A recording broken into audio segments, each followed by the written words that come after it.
I'm a therapist and I'm currently opening up my practice for one or two more new clients. So let's talk about how I do my phone consultations with potential new clients. It's helpful for me to have a structure to my phone consultation so that I can maintain the focus of the function of the phone consult to assess if we are a good match for each other, and also to maintain the boundary around the time limit of the phone consultation, which is 15 minutes. I first start my phone consultation by explaining how I do them. So I let them know that first I would love to hear a little bit more about what's bringing them to therapy, what they're hoping to work on, anything that they are comfortable sharing at this time.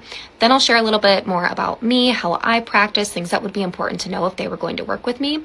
And then at the end, we talk about logistics.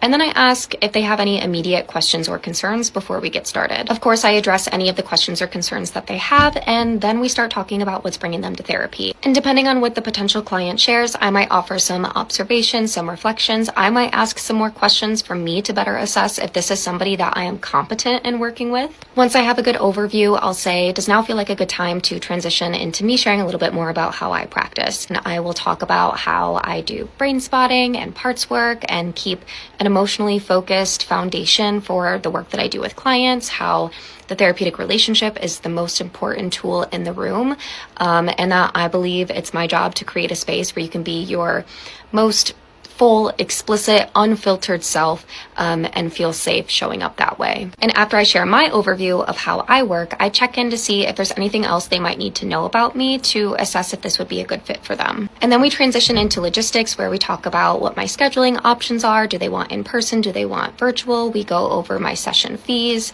I let them know all the paperwork that they would need to complete to consent to working with me. And I also just check in to say, like, based on everything that we've talked about, I just want to check in and see how you're feeling about setting something up. Would you like to schedule now? Would you like to take some time to think about it? No pressure at all. I just want to check in and see how you're feeling. And if they're feeling good about the match, then we set up our first appointment.